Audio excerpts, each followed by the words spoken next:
Now, of course, we all know for a fact that exercise can improve your cardiovascular function. It can increase your lifespan.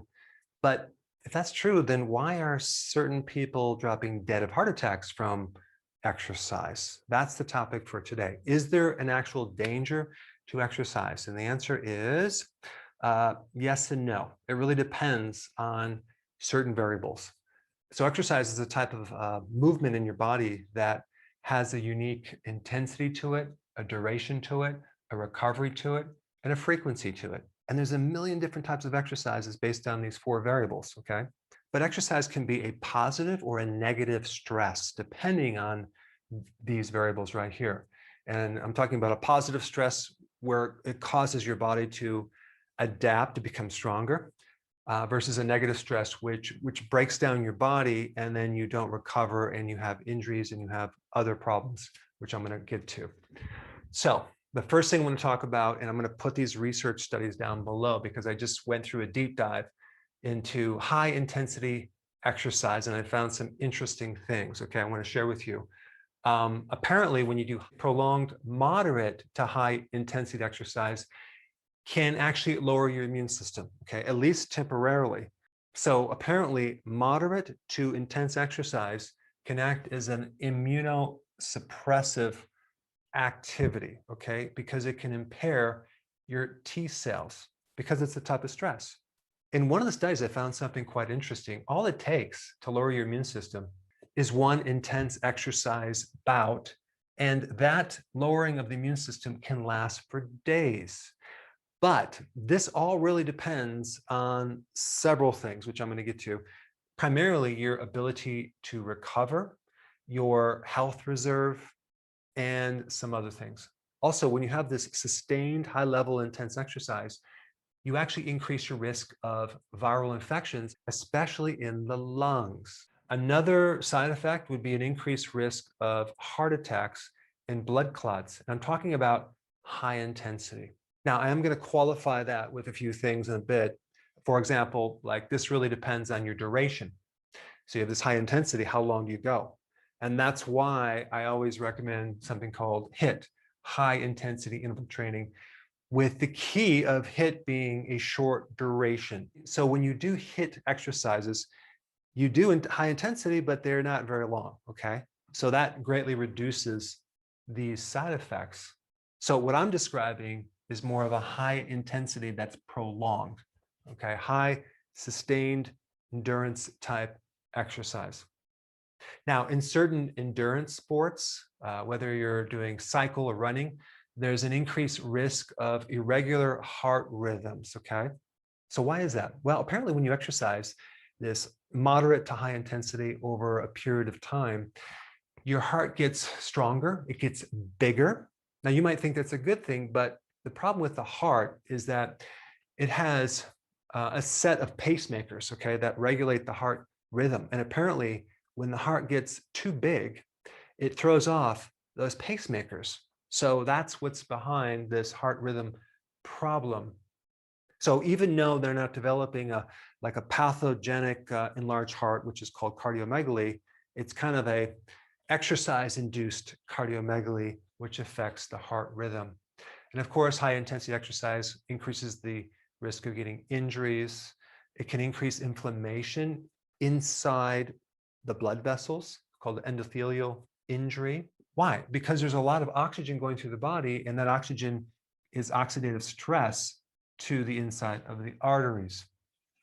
There's even something called exercise-induced arterial endofibrosis. What does that mean? It means that there's inflammation inside the arteries that then turns into fibrosis, and it creates kind of a narrowing of your arteries and even a vasospasm. And so this is not very common, but it can happen to highly trained cyclists and endurance athletes.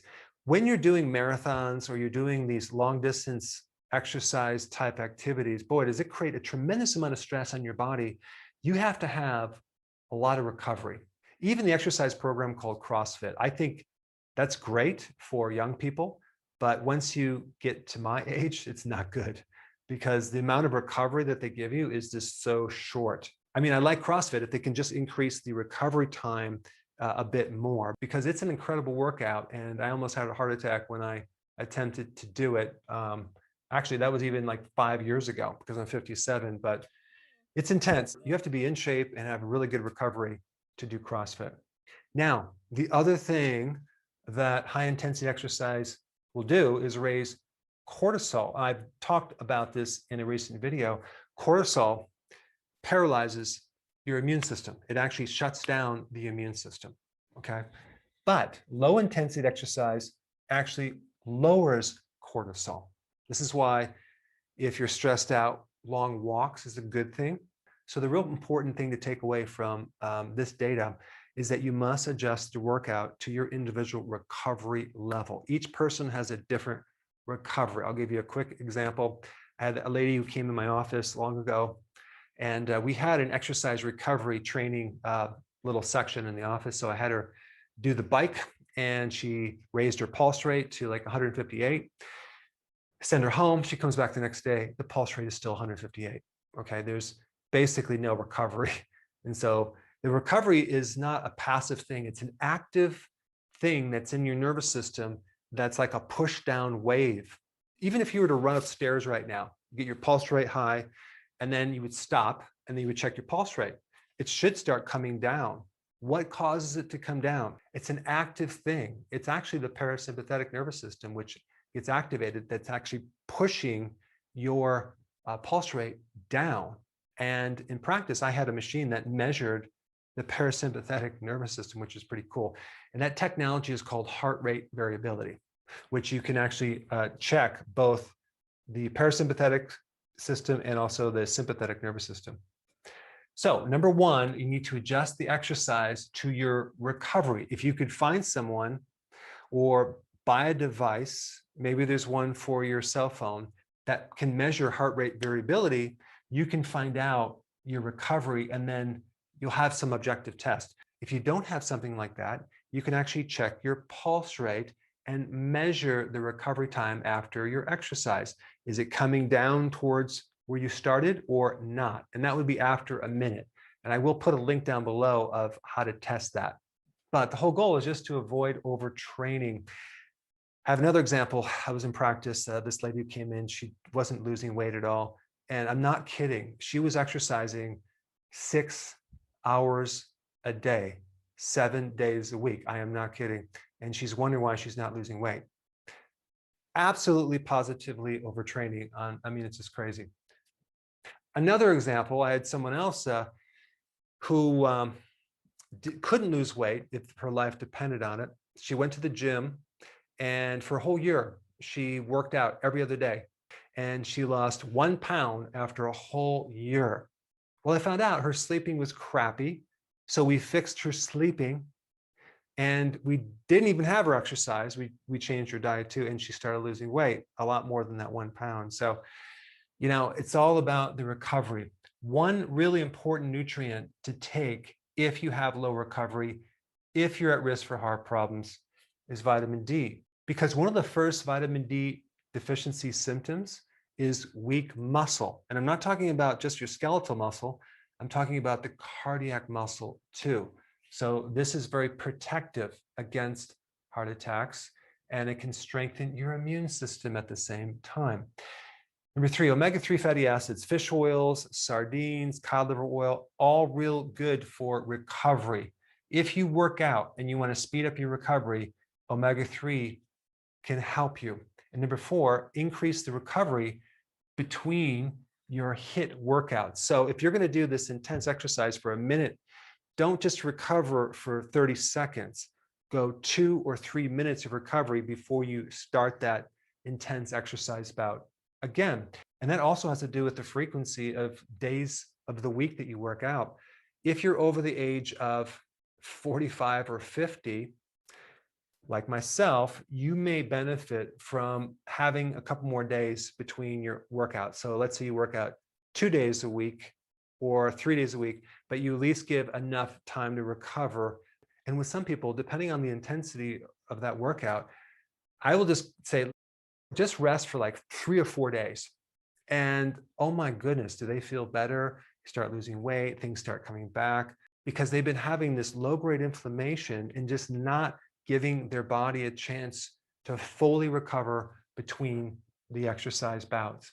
Now, why do people drop dead of heart attacks from exercise? Perfectly young, healthy people, for various reasons. If they're doing some type of moderate to intense exercise, sustained activity, and there's anything else at the same time that's affecting their immune system, that can put them over the edge, okay?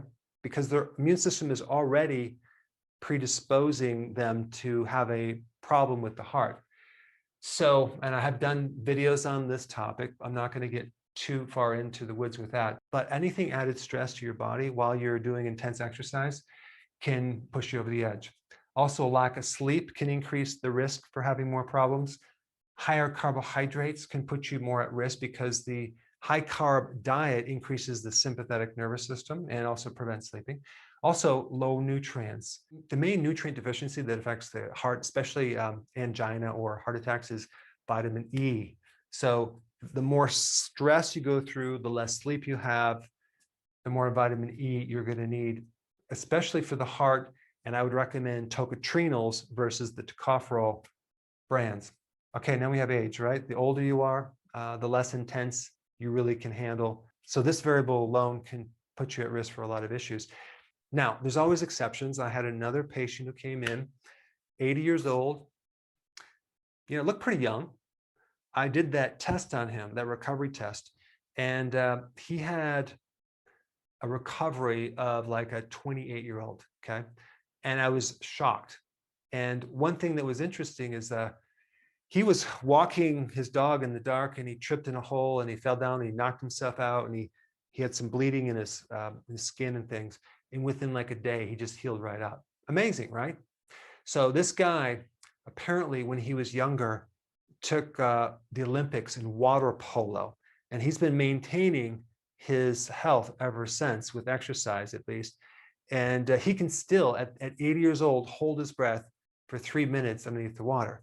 So again, there's always an exception to the rule. And if you can keep up your training consistently and not overtrain, you can actually really create a bulletproof immune system. Altitude. Apparently, the higher altitude you are, the more risk you are when you exercise for heart problems. Like right now, where I'm living, we're 3,000 feet above sea level. When I have friends or family that come out to where I live and we're walking up hills, boy, they get out of breath real easy because they have not adapted. If we have them exercised, that can add another strain. So these are just variables I want to bring your attention to, so that way you can exercise and avoid a bigger problem. Now, if you want more information about determining your recovery, I put that video up right here. Check it out.